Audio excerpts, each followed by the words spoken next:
창업 컨설팅, 오늘도 안정한 창업 컨설턴트와 함께합니다. 안녕하십니까? 네, 안녕하세요. 네. 자, 오늘은 창업 정보 어떤 내용에 대해서 좀 알아볼까요? 자, 오늘은 일코노미 경제와 창업이란 주제로 소개를 해드리도록 하겠습니다. 일코노미 경제요. 예. 네. 이코노미가 아닌 일코노미 경제. 무슨 뜻이고요? 왜 창업과 같이 이렇게 소개가 될까요? 자, 일코노미란 말이요. 네. 혼자 사는 사람들의 일과 이코노미의 합성어로 혼자 사는 사람들을 위한 경제를 말합니다. 네. 그리고 혼자 사는 사람들 비율이 2019년 현재 전체 가구의 30% 정도가 된다고 합니다. 3명 중 1명이 혼자 사는 시대로 접어들었기 때문에 중요한 경제 시스템의 변화가 오고 있어서 준비를 해봤습니다. 더불어 창업에서도 기존의 4인 가족 기준의 창업이 혼자 사는 사람들 위주로 바뀌고 있어서 창업에도 변화가 필요할 것 같아서 같이 소개해드리고자 합니다. 요즘 뭐 혼밥, 혼술 하시는 분들이 많다고 하는데, 많긴 많나요? 혼자 사는 사람의 비율이 2019년 들어서 30%나 예. 된다고요. 좀 놀라운 소식인데.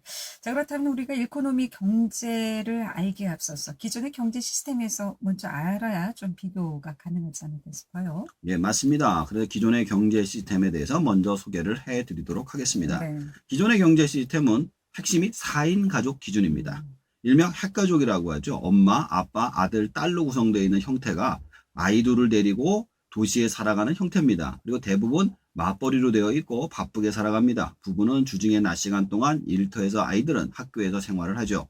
일단 시내에 있는 아파트에서 거주를 하면서 저녁에 모여서 식사를 하고 주말에는 가족이 같이 놀러 다니거나 마트에 가서 장을 같이 보고 일주일치 식사를 사와서 생활을 하고 있습니다. 그래서 그동안 마트는 저녁과 주말에 붐비고 자영업자들의 경우 식당은 저녁 시간 3, 4인의 식사를 대접하는 형태로 구성되어 있으며 다른 판매하는 사람들도 비슷한 형태로 시간대가 구성되고 여러 사람들에게 판매를 한 형태로 구성이 되어 있었죠. 그런데 일코노미 시대에는 이런 것들이 크게 변화하게 됩니다. 뭐 지금의 시스템은 그래도 저녁 시간에 3, 4인 식사를 함께하는 기존 뭐 경제 시스템으로도 볼 수가 있을 텐데 앞으로 이제 변화한다는 얘기죠. 네. 그렇습니다. 그럼 기존의 경제 시스템에 비해서 일코노미 어떻게 좀 변화될까요? 자, 우선은 거주 문화부터 변화하게 됩니다. 네. 혼자 살기 때문에 시내에 비싼 아파트를 사거나 전세를 얻을 필요가 없습니다. 원룸에서 생활을 하면 되거나 그나마도 오랫동안 거주할 필요가 없기 때문에 많이 이사를 다닙니다. 또한 마트를 갈 필요가 없어지게 되죠. 마트를 가는 이유는 일주일치 음식 재료를 사와서 먹어야 하기 때문인데 집에 냉장고에 음식 재료를 쌓아놓을 필요가 없기 때문이죠. 또한 주말에 놀러 가지도 않습니다. 대부분 파트타임으로 일을 하기 때문에 주말에 일을 하고 평일에 쉬는 경우가 많습니다. 또한 식당에 갈 때도 혼자서 가기 때문에 그 전에 식당이 3, 4인 이상의 손님을 받거나 2인분 이상을 꼭 받아야 하는 식당이 많았지만 혼자만을 위한 식당이 늘어나는 추세입니다. 또한 물건을 파는 상점 역시 개인의 취향을 위한 물건을 파는 경우가 많아지고 있습니다. 네. 앞으로는 정말 많은 변화가 예상되는 것 같습니다. 지금 말씀 듣고 보니까 마트도 이전 같지는 않다고 하더라고요. 예, 아마 예. 이제 조금씩 변화 이제 시기가 아닐까 싶은데 그럼 이런 일코노미 시대에 창업으로 해서 성공을 하는 경우 어떤 것들이 있을까요? 저는 3가지 정도로 보고 있습니다. 첫 네. 번째가 편의점의 발전, 두 번째가 배달 경제의 발전, 세 번째가 구독 경제의 발전입니다. 세 가지로 좀 요약해 주셨는데 그렇다면 첫 번째 이 편의점 왜 발전하는지 좀 예를 들어서 설명을 해 주실까요? 자, 이제 마트가 쇠퇴한다고 그랬잖아요. 네. 그 대신에 편의점이 발전을 합니다. 음. 마트는 가격이 싸지만 대용량으로 묶어서 팔기 때문에 그걸 다 먹기가 힘들어서 마트를 가는 대신에 편의점에 가서 거의 모든 물건을 사게 됩니다. 그 중에서 특히 많이 판매되는 게 바로 간편식인데요. 식당에 가서 음식을 사 먹는 게 불편한 혼족이 집에서 도시락을 먹는 경우가 많습니다. 간편식이 그래서 엄청나게 발전을 하고 있는 상황입니다. 작게는 도시락에서부터 크게는 삼계탕까지 넣고 끓이기만 하면 되는데 가격까지 싸고 맛있습니다. 그 외에도 일상용품에 해당하는 것을 대부분 팔기 때문에 굳이 마트를 갈 필요성을 느끼지 못하고 있는 것이죠. 한데 동네 슈퍼가 다 이제 망해가는가 보다 했는데 편의점이 한둘 생겨나더니 이제는 뭐 가까운 거리에 편의점이 여러 개 있을 만큼 참 많은데 장사가 될까 싶은 생각이 들었는데 정말 뭐 여러 가지 물건이 없는 게 없다 보니까 운영이 된 것 같고, 예. 또 식당도 요즘 많이 어렵다고 하는데 왜 어려운지 이 마트에 편리성 그리고 없는 것이 다 있다 보니까 그래서 아마 두루두루 경기가 안 좋은 것 아닌가 이런 생각까지 하게 되는 것 같습니다. 네. 자, 그리고 두 번째 배달 경제의 발전 예. 어떤 것을 좀 의미해 볼 수 있을까요? 자, 이제 혼자 살다 보면 가장 큰 문제가 움직이는데 돈이 많이 든다는 겁니다. 네. 같이 살 때는 차를 한 차에 같이 타서 다니면 되지만 혼자서 차를 몰고 다니거나 택시를 타게 되면 비용이 비싸지기 때문이죠. 네. 근데 집은 시내에 있지 않다 보니 어디를 가서 무엇을 하든 간에 비용이 비싸게 움직일 수밖에 없어요. 그래서 따라서 배달 경제가 발달하게 됩니다. 음식을 먹고 싶은 것이 있으면 집으로 배달해 주는 건 기본이고 그 외에도 세탁물을 와서 수거해 가는 업체도 있고 그 외에도 여러 가지 서비스를 배달해 주고 다시 수거하는 서비스, 즉 배달 창업이 발달하게 됩니다. 그렇군요.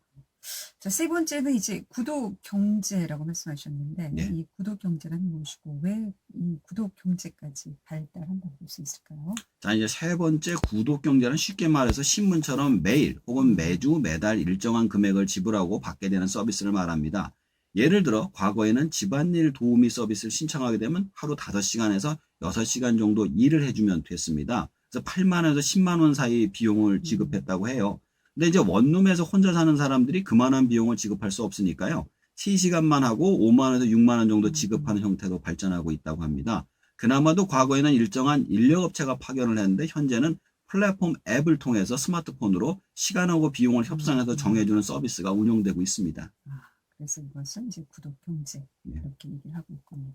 우선 앞에서 말씀하신 배달 경제 또 구독 경제의 경우 자본이 이제 큰 사업자가 하는 것을 알고 있는데 그럼 일코노미 시대의 개인은 어떤 창업이 가능할까요?